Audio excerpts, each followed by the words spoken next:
Hello welcome back to my channel. ഇന്നത്തെ എൻ്റെ recipe എന്ന് പറയുന്നത് ഡിന്നറിന് കഴിക്കാൻ പറ്റുന്ന നല്ല സൂപ്പർ കോംബോ റെസിപ്പിയാണ്. യമനി റൊട്ടിയും കുക്കർ ചിക്കനും. അപ്പം ഈ കുക്കർ ചിക്കൻ്റെ കാര്യം പറയേണ്ടതില്ല, നിങ്ങൾ ട്രൈ ചെയ്ത് നോക്കണം. അത്രയ്ക്കും ബെസ്റ്റാണ്, നല്ല ടേസ്റ്റാണ്. അതും ഈ യമനി റൊട്ടിയായിട്ട് കഴിക്കാനാണ് സൂപ്പർ ടേസ്റ്റ്. അപ്പോൾ എൻ്റെ വീഡിയോ ആദ്യമായിട്ടാണ് കാണുന്നുണ്ടെങ്കിൽ നിങ്ങൾക്ക് ഇഷ്ടമായിട്ടുണ്ടെങ്കിൽ ലൈക്ക് ചെയ്യാനും സബ്സ്ക്രൈബ് ചെയ്യാനും സപ്പോർട്ട് ചെയ്യാനും ഒന്നും മറക്കരുത്. അപ്പോൾ നമുക്കിതാ വീഡിയോയിലേക്ക് പോവാം. അപ്പോൾ ഞാൻ നല്ല മുഴുവൻ കോഴി ക്ലീനാക്കി എടുത്ത് വെച്ചിട്ടുണ്ട്. അപ്പം നമുക്ക് ഇതിൻ്റെ വെയിറ്റ് എന്ന് പറയുന്നത് 1 കിലോയും 100 ഗ്രാമുമാണ്. ഇത് നമ്മൾ കുക്കർ ചിക്കൻ ഉണ്ടാക്കുന്ന സമയത്ത് ഏറ്റവും ചെറിയ കോഴി, വെയിറ്റ് കുറഞ്ഞ കോഴി തന്നെയാണ് ഏറ്റവും ബെസ്റ്റ്. അപ്പോൾ എല്ലാ സൈഡും വരിഞ്ഞ് കാലിലൊക്കെ നല്ല വരിഞ്ഞ് വെച്ചിട്ടുണ്ട്, മസാല നല്ലപോലെ പിടിക്കാൻ വേണ്ടിയിട്ട്. അപ്പം ഇതിന് വേണ്ട മസാല തയ്യാറാക്കാം. ആദ്യം തന്നെ 1.5 ടീസ്പൂൺ മുളക് പൊടി എടുത്തിട്ടുണ്ട്, 1/4 ടീസ്പൂൺ കുരുമുളക് പൊടി, അതേപോലെ 1/4 ടീസ്പൂൺ മഞ്ഞൾപ്പൊടി, 1/4 ടീസ്പൂൺ പെരിഞ്ജീരകപ്പൊടി, 1/4 ടീസ്പൂൺ ഗരം മസാല. അപ്പോൾ എല്ലാം 1/4 ടീസ്പൂൺ വെച്ചിട്ടാണ് എടുത്തിട്ടുള്ളത്. പിന്നെ ഇതിലേക്ക് നാരങ്ങ നീര്, അത് ഒരു 2 ടേബിൾ സ്പൂൺ ഇതിലേക്ക് ഒഴിച്ചു കൊടുത്തിട്ടുണ്ട്. ചെറിയ നാരങ്ങയാണെങ്കിൽ അത് മുഴുവനോട് തന്നെ ഒഴിച്ചു കൊടുത്തോളൂ. പിന്നെ ഇതിലേക്ക് ആവശ്യത്തിന് വേണ്ട ഉപ്പും അതും ഇതിലേക്ക് ഇട്ട് കൊടുത്തിട്ടുണ്ട്. ഇനി നമുക്ക് 1 ടീസ്പൂൺ കോൺഫ്ലോർ, അതും ഇതിലേക്ക് ഇട്ട് കൊടുക്കാം. ഇനി ഇതിലേക്ക് വേണ്ടത് 1.5 ടേബിൾ സ്പൂൺ തൈരാണ്, നല്ല കട്ട തൈര്, അത് ഇതിലേക്ക് ഒഴിച്ചു കൊടുത്തിട്ടുണ്ട്. പിന്നെ ജിഞ്ചർ ഗാർലിക് പേസ്റ്റ്, അതും 1 ടീസ്പൂൺ ഒഴിച്ച് നമുക്ക് നല്ലപോലെ ഒന്ന് മിക്സ് ചെയ്തെടുക്കും. ഈ മസാലയുടെ ടേസ്റ്റാണ് നമ്മുടെ ചിക്കൻ്റെ ടേസ്റ്റ് കൂട്ടുന്നത്. അപ്പോൾ മസാലയൊക്കെ നല്ലപോലെ മിക്സ് ചെയ്തെടുത്തിട്ടുണ്ട്. ഇനി നമുക്ക് നമ്മുടെ കോഴിയിലേക്ക് ഈ മസാല എല്ലാം നല്ലപോലെ ഒന്ന് പുരട്ടി കൊടുക്കാം.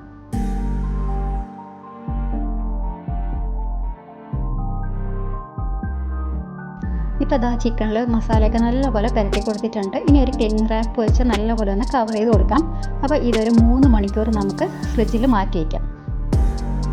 ഇനിയിപ്പോൾ യമനി റൊട്ടിക്ക് വേണ്ട ഇൻഗ്രീഡിയൻസ് എന്തൊക്കെയാണെന്ന് നോക്കാം. ആദ്യം തന്നെ പൊന്നി റൈസ്, അതായത് പൊന്നി റൈസ് കൊണ്ട് വേവിച്ച ചോറില്ലേ, അത് നമ്മൾ 2 കപ്പ് ഇതുപോലെ എടുത്തിട്ടുണ്ട്, 240 ml കപ്പിൽ.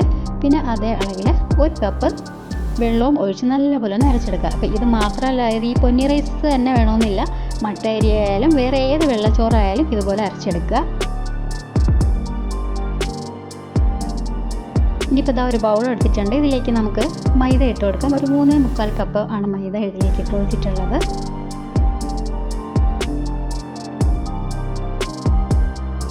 ഇനി ഇതിലേക്കൊരു 1/2 ടീസ്പൂൺ ഉപ്പ് കൂടെ ഇട്ട് കൊടുത്തിട്ടുണ്ട്. പിന്നെ ഇതിലേക്ക് സൺഫ്ലവർ ഓയിൽ, അത് 2 ടേബിൾ സ്പൂൺ ഒഴിച്ചു കൊടുക്കാം. ഇനി സ്പൂൺ കൊണ്ട് ഇത് നല്ലപോലെ ഒന്ന് മിക്സ് ചെയ്ത് കൊടുക്കാം. ആ എണ്ണയും ഉപ്പും മാവും എല്ലാം കൂടെ ഒരുമിച്ച് ഒന്ന് ആവാൻ വേണ്ടിയിട്ട് ഒന്ന് മിക്സ് ചെയ്ത് കൊടുത്തിട്ടുണ്ട്.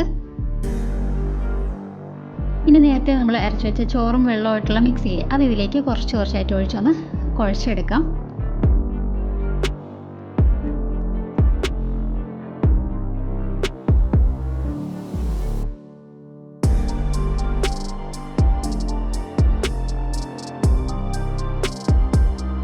ഇനിയിപ്പോൾ ഞാൻ നേരത്തെ അരച്ച് വെച്ച ആ ചോറിൻ്റെ മിക്സ് മുഴുവനായിട്ട് ഇതിൽ ഒഴിച്ചു കൊടുത്തിട്ടുണ്ട്. അപ്പോൾ ഇതിലേക്ക് കുറച്ച് വെള്ളത്തിൻ്റെ ആവശ്യമുണ്ട്. അപ്പോൾ ഒരു 1/4 കപ്പ് വെള്ളം കൂടെ ഇതിലേക്ക് ഒഴിച്ചൊന്ന് നല്ലപോലെ ഒന്ന് കുഴച്ചെടുത്തിട്ടുണ്ട്.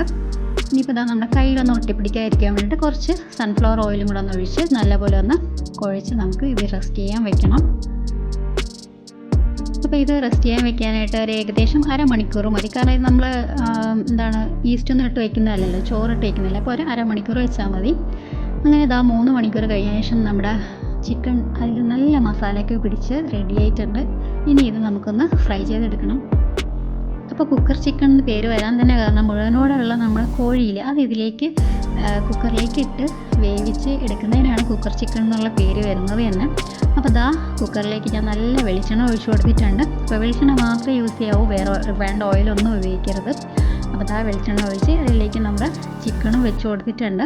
ഇനി ഇത് ഒരു വിസിൽ വരുന്നവരെ ഒന്ന് വേവിച്ചെടുക്കുക. ഇനിയിപ്പോൾ വേറൊരു പാത്രം എടുത്ത് വെച്ചിട്ടുണ്ട്, ഇതിലേക്ക് കുറച്ച് വെളിച്ചെണ്ണ ഒഴിച്ചു കൊടുക്കാം. അപ്പോൾ നമ്മുടെ ചിക്കൻ ഫ്രൈ ചെയ്തെടുക്കാൻ വേണ്ടിയിട്ടുള്ള വെളിച്ചെണ്ണ വേണം ഒഴിച്ചു കൊടുക്കാനായിട്ട്. അപ്പോൾ ഇതിലേക്ക് നല്ലൊരു മണവും ടേസ്റ്റിന് വേണ്ടിയിട്ട് കുറച്ച് കറിവേപ്പിലയും കൂടെ ഇട്ട് കൊടുത്തിട്ടുണ്ട്.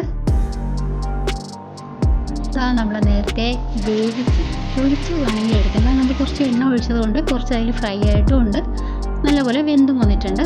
അപ്പോൾ ഇതുപോലെ ഒരു പാത്രത്തിലേക്ക് ഇട്ട് കൊടുത്തിട്ട് ഒന്ന് ജസ്റ്റ് ഒന്ന് അങ്ങോട്ടും ഇങ്ങോട്ടൊന്ന് ഇളക്കി കൊടുക്കുക. നമ്മുടെ പാത്രത്തിൻ്റെ അടിയിൽ പിടിക്കാതിരിക്കാൻ വേണ്ടിയിട്ടാണ്. പിന്നെ ഇതുപോലെ ഒന്ന് 2 സൈഡും മറിച്ചിട്ട് നല്ലപോലെ ഒന്ന് ഫ്രൈ ചെയ്തെടുക്കുക. ഇപ്പോൾ ഇതാ നല്ലപോലെ നമ്മുടെ മുഴുവനായിട്ടുള്ള ചിക്കൻ ഫ്രൈ ആയി വന്നിട്ടുണ്ട്. കാണാൻ എന്ത് ഭംഗിയല്ലേ. അപ്പോൾ ഇതാ ഇനി ഇതിന് വേണ്ടിയിട്ടുള്ള ഗ്രേവി ഇവിടെ തയ്യാറാക്കണം. അപ്പോൾ അതായത് ഞാൻ ഇതിന് കുറച്ച് എണ്ണ മാറ്റി കൊടുക്കുന്നുണ്ട്. ഇത്രയും എണ്ണയുടെ ആവശ്യമില്ല. പിന്നെ അതിൽ കുറച്ച് ഇങ്ങനെ അടിയിൽ പിടിച്ചതൊക്കെ ഒന്ന് ജസ്റ്റ് ഒന്ന് മാറ്റി കൊടുത്തിട്ടുണ്ട്. ഇപ്പോൾ ഇതാ ഞാനൊരു 2 സവാള സ്ലൈസ് ചെയ്ത സവാള ഇതിലേക്ക് ഇട്ട് കൊടുത്ത് നല്ലപോലെ ഒന്ന് വേവിച്ചെടുക്കാം. ഇതിലേക്ക് 2 പച്ചമുളക് ചെറുതായിട്ട് അരിഞ്ഞതും കൂടെ ഇട്ട് കൊടുത്തിട്ടുണ്ട്. എന്തിനും ഏതിനും വാരി വിതറുന്ന എൻ്റെ കറിവേപ്പിലും കൂടെ ഞാൻ ഇതിലേക്ക് ഇട്ട് കൊടുത്തു. അപ്പോൾ ഇതാ കുറച്ച് എണ്ണയുടെ ആവശ്യം വന്നതുകൊണ്ട് ഞാൻ നേരത്തെ നമ്മുടെ കുക്കറിൽ വേവിച്ച ആ ഒരു വെള്ളവും എണ്ണയും കൊണ്ടുള്ള മിക്സ് ഇല്ലേ, അത് ഞാൻ കുറച്ച് ഇതിലേക്ക് ഒഴിച്ചു കൊടുത്തിട്ടുണ്ട്. ഇനി ഇതിലേക്ക് ഇഞ്ചി വെളുത്തുള്ളി പേസ്റ്റ് അത് 1 ടേബിൾ സ്പൂൺ ഇട്ട് കൊടുത്ത് അതും നല്ലപോലെ ഒന്ന് ഇതിലേക്ക് ഇട്ടതിന് ശേഷം പിന്നെ നമ്മുടെ തക്കാളി അത് 2 തക്കാളി 2 സ്ലൈസ് ചെയ്തതാണ് ഇതിലേക്ക് ഇട്ട് കൊടുത്തിട്ടുള്ളത്. ഇനി ഇതിലേക്ക് ആവശ്യത്തിന് ഉപ്പും 1/4 ടീസ്പൂൺ മഞ്ഞൾപ്പൊടിയും കൂടെ ഇട്ട് നല്ലപോലെ ഒന്ന് നമ്മുടെ തക്കാളി വേവുന്നവരെ ഒന്ന് വേവിച്ചെടുക്കുക. ഇപ്പോൾ ഇതാ സവാളയും തക്കാളിയൊക്കെ നല്ലപോലെ വെന്ത് വന്നിട്ടുണ്ട്. ഇനി ഇതിലേക്ക് മസാല ഇട്ട് കൊടുക്കാം. ആദ്യം തന്നെ നമുക്ക് മുളക് പൊടി അത് 1 ടീസ്പൂൺ, പിന്നെ കുരുമുളക് പൊടി 1/4 ടീസ്പൂൺ, ഗരം മസാലയും 1/4 ടീസ്പൂൺ ഇട്ട് കൊടുത്തിട്ടുണ്ട്. പിന്നെ ഇതിലേക്ക് മല്ലിപ്പൊടി അതൊരു 1/2 ടീസ്പൂണും പെരുംജീരകപ്പൊടിയും 1/2 ടീസ്പൂണും ഇട്ട് നല്ലപോലെ ഇതിന് പച്ചമണം മാറുന്നവരെ ഒന്ന് ഇളക്കി കൊടുക്കുക.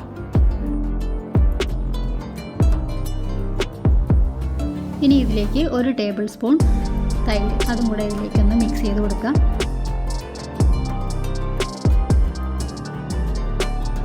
ഇനി നമുക്ക് ഗ്രേവിക്ക് വേണ്ട വെള്ളം ഒഴിച്ചു കൊടുക്കണം. അപ്പോൾ 1.5 കപ്പാണ് ഞാൻ വെള്ളം ഒഴിച്ചു കൊടുത്തിട്ടുള്ളത്. 240 ml കപ്പിൽ വെള്ളം ഒഴിച്ചു കൊടുക്കുക. അപ്പോൾ നിങ്ങൾക്ക് എത്രയാണോ വെള്ളം വേണ്ടത്, അതായത് ഗ്രേവി വേണ്ടതെന്ന് വെച്ചാൽ അതിനനുസരിച്ച് നിങ്ങൾക്ക് വെള്ളം ഒഴിച്ചു കൊടുക്കാം.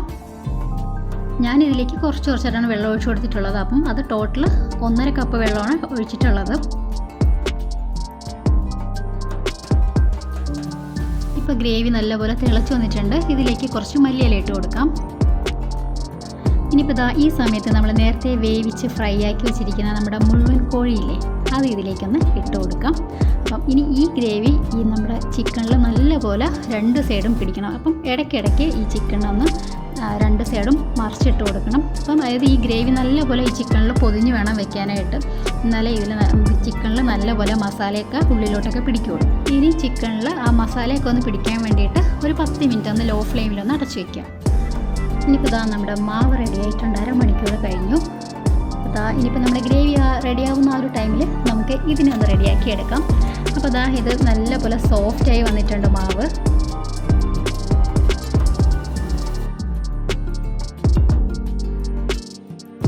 ഇനിയിപ്പോൾ നമുക്ക് ഇതുപോലെ ഒന്ന് കട്ട് ചെയ്ത് മാറ്റണം ഓരോ ബോൾസിന് വേണ്ടിയിട്ട്.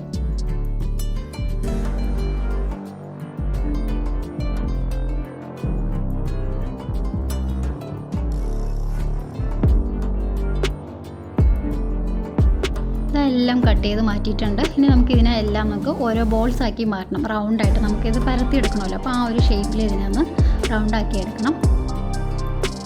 ഇത് ഈ ഒരു രീതിയിൽ വേണം നമുക്ക് ബോൾസ് ആക്കി എടുക്കാനായിട്ട്.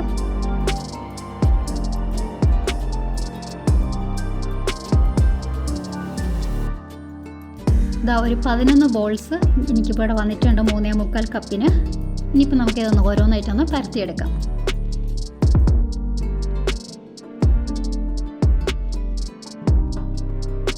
ഇതുപോലെ ഒന്ന് പരത്തി വെച്ചതിന് ശേഷം നമുക്ക് ഇതുപോലെ എണ്ണ തേച്ച് കൊടുക്കണം. നല്ലപോലെ തന്നെ ഒന്ന് എണ്ണ തേച്ച് കൊടുക്കണം. കാരണം നമുക്കിത് ഒന്ന് ലെയേർഡായിട്ട് കിട്ടാൻ വേണ്ടിയിട്ടും കൂടെയാണ് നമ്മൾ നല്ലപോലെ ഒന്ന് എണ്ണയും ഇതിൻ്റെ മുകളിലേക്ക് കുറച്ച് മൈദയും കൂടെ ഒന്ന് ഇട്ട് കൊടുത്തിട്ടുണ്ട്. ഇനി ഒരു സൈഡിൽ നിന്ന് ഇതേപോലെ ഫോൾഡ് ചെയ്തിട്ട് അതിൻ്റെ മുകളിലേക്ക് കുറച്ച് എണ്ണ ഇതേപോലെ ഒന്ന് തേച്ച് കൊടുത്തതിന് ശേഷം അതിൻ്റെ മുകളിലേക്ക് കുറച്ച് മൈദ ഒന്ന് ഇട്ട് കൊടുക്കുക. വീണ്ടും ഇപ്പുറത്തെ സൈഡും ഇതേപോലെ ഫോൾഡ് ചെയ്ത് അതിൻ്റെ മുകളിൽ നമ്മൾ നേരത്തെ ചെയ്തതുപോലെ എണ്ണയും കുറച്ച് മൈദയും കൂടെ ഒന്ന് ഇട്ട് കൊടുക്കാം.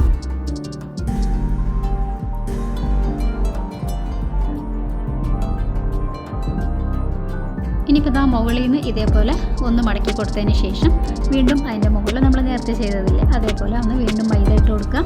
ഇനി വീണ്ടും ഈ സൈഡും കൂടെ ഒന്ന് ഫോൾഡ് ചെയ്ത് ഇതുപോലെ ഒന്ന് വെച്ച് കൊടുക്കാം. അപ്പോൾ അതൊരു ബോക്സ് രീതിയിൽ വന്നിട്ടുണ്ട്. അപ്പോൾ ഇതുപോലെ വേണം നമുക്ക് ബാക്കിയുള്ള ബോൾസും കൂടെ റെഡിയാക്കി എടുക്കാനായിട്ട്. ഇപ്പോൾ ഒന്നുകൂടെ കാണിച്ചു തരാം. ഇതുപോലെ പരത്തി എടുത്തിട്ടുണ്ട് മാവ്. ഇനി ഇതിലേക്ക് നമ്മൾ എണ്ണയും കുറച്ച് മൈദയും കൂടെ ഇട്ട് കൊടുത്തിട്ടുണ്ട്. ഇനി ഒരു സൈഡ് ഫോൾഡ് ചെയ്ത് അതിൻ്റെ മുകളിലേക്ക് കുറച്ച് എണ്ണയും അതിൻ്റെ മുകളിലേക്ക് കുറച്ച് മൈദയും ഇട്ട് കൊടുക്കാം. അതേപോലെ ഇപ്പുറത്തെ സൈഡും ഫോൾഡ് ചെയ്ത് ഇതിൻ്റെ മുകളിലേക്ക് നമ്മൾ നേരത്തെ ചെയ്തതുപോലെ എണ്ണയും കുറച്ച് മൈദയും കൂടെ ഇതിലേക്ക് ഇട്ട് കൊടുത്തിട്ടുണ്ട്. ഇനിയിപ്പോൾ ഇതാ ഇതേ സൈഡും ഇതുപോലെ എണ്ണയും കുറച്ച് മൈദ ഇട്ട് കൊടുക്കുക. അപ്പോൾ ഇങ്ങനെ നമ്മൾ ചെയ്യുന്നത് എന്തിനാണെന്ന് വെച്ചാൽ നമ്മുടെ റൊട്ടി ഉണ്ടാക്കുന്ന സമയത്ത് നമുക്ക് ലെയറായിട്ട് കിട്ടാൻ വേണ്ടിയിട്ടാണ് ഇതുപോലെ ഒന്ന് ചെയ്തെടുക്കുന്നത്. അപ്പോൾ ഇതാ ഞാൻ എല്ലാം ഇതേപോലെ ചെയ്തെടുത്തിട്ടുണ്ട്. ഇനി നമുക്കൊന്ന് പരത്തി ചുട്ടെടുക്കാം. ഇതാ നമ്മൾ നേരത്തെ ഫോൾഡ് ചെയ്ത് വെച്ചിരിക്കുന്ന അറിയുന്ന ഒന്നെടുത്ത് ഇതുപോലെ ഒന്ന് പരത്തിയെടുക്കുക. അപ്പോൾ നമ്മൾ നേരത്തെ സ്ക്വയർ ടൈപ്പിലാണല്ലോ നമ്മൾ ഫോൾഡ് ചെയ്ത് വെച്ചത്. അപ്പോൾ നമ്മൾ പരത്തുമ്പോഴും ആ ഒരു ഷേപ്പിൽ തന്നെ വരും. അപ്പോൾ നല്ല നൈസായിട്ട് തന്നെ പരത്തിയെടുക്കുന്നതായിരിക്കും കുറച്ചുകൂടെ നല്ലത്. അപ്പം നമ്മൾ കഴിക്കുമ്പോൾ കുറച്ചുകൂടെ സോഫ്റ്റ് ആയിരിക്കും നമ്മൾ ഉണ്ടാക്കുന്ന റൊട്ടി. ഇനിയിപ്പോൾ ഇതാ ചൂട് പാനിലേക്ക് നമ്മൾ നേരത്തെ പരത്തി വെച്ച റൊട്ടി ഇതിലേക്ക് ഇട്ട് കൊടുത്തിട്ടുണ്ട്. അപ്പോൾ ഇതാ നല്ല പൊങ്ങിയൊക്കെ വന്നിട്ടുണ്ട്. ഇനി നല്ലപോലെ ഇതിലേക്ക് നമുക്ക് എണ്ണ തേച്ച് കൊടുക്കണം. അപ്പോൾ അത്യാവശ്യം കൂടുതൽ തന്നെ കുറച്ച് എണ്ണ തേച്ച് കൊടുക്കുക. രണ്ട് സൈഡും നല്ലപോലെ ഒന്ന് തേച്ച് കൊടുക്കണം.